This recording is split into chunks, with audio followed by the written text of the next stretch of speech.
Now, look, this is truly extraordinary. British police have banned Jewish fans from a Europa League match in Birmingham next month for their own safety, apparently. The Aston Villa against Maccabi Tel Aviv on November 6 is set to be played at Villa Park without any away fans of the Israeli club at the game. Now, look, if you can't protect football fans from enjoying a national sport just because they're Jews, well, gee, something must be seriously wrong. Joining me now is Reform UK Councillor Darren Grimes. Darren, thanks for your time. What sort of two-tier policing is this? Absolutely right, Danica. Look, ultimately, this is a football club in 1938 that refused to do the Nazi salute and made international headlines for doing so. A football club that stood up to fascists and Nazis. Now it's taking the knee to Islamist fascists and Islamist Nazis, in my view. As you rightly say, this is our national sport. If Jews can't be protected from going to a game to enjoy watching our national sport take place for safety reasons, then Britain is on bended knee. This isn't policing, this is surrender. You know, football is meant to actually unite not just the country, but other parts of the world too. And instead, we've got police saying that Jewish fans couldn't be safe in Birmingham. Now, this ought to tell us absolutely everything about where Britain is at as a country when Birmingham, which is our second biggest city, isn't actually safe for Jews. It's a complete moral collapse. And I'm afraid that the police will ultimately protect illegal migrants from protesters in pink vests. There were ladies called the Pink Ladies, Danica, who were protesting in favour of the protection of women and girls. They were told they couldn't protest, but they will actually stand in to protect the illegal migrants from these oppressive pink ladies. But they won't protect Jews at a football match. It is two-tier.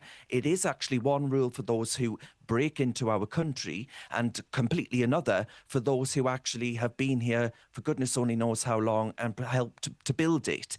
So ultimately, I think it's a sign of the sickness that is running riot in Britain, and you don't beat anti-Semitism by banning Jews. You beat it by actually standing up to the bigots and protecting them. Spot on, exactly.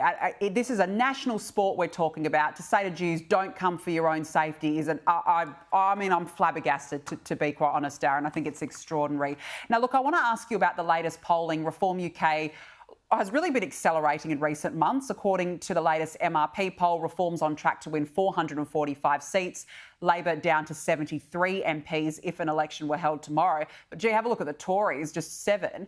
Darren, why is Reform capturing the mood of the British public so well? What does it tell us?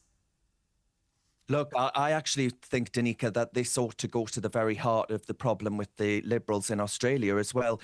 We have been betrayed on everything from net zero, whackery and wokery to mass migration. This poll isn't just showing a movement within political voting. It actually shows a protest. It shows a movement.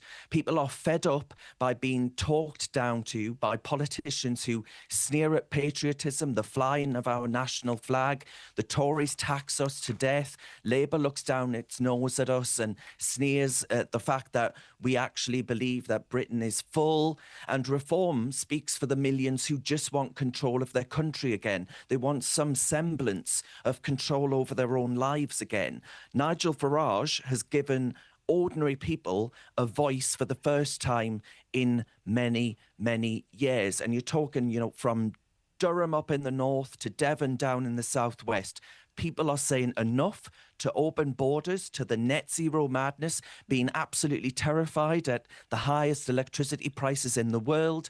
It's a cowardice of the political elite. This isn't just one poll either. This is a series of polls showing this, and the direction of travel shows that Reform are the only game in town to actually defeat this sham of a Labour government, the very worst in living memory. Yeah, look, you're not wrong. And, this is the problem. And we're having the same issues here in Australia.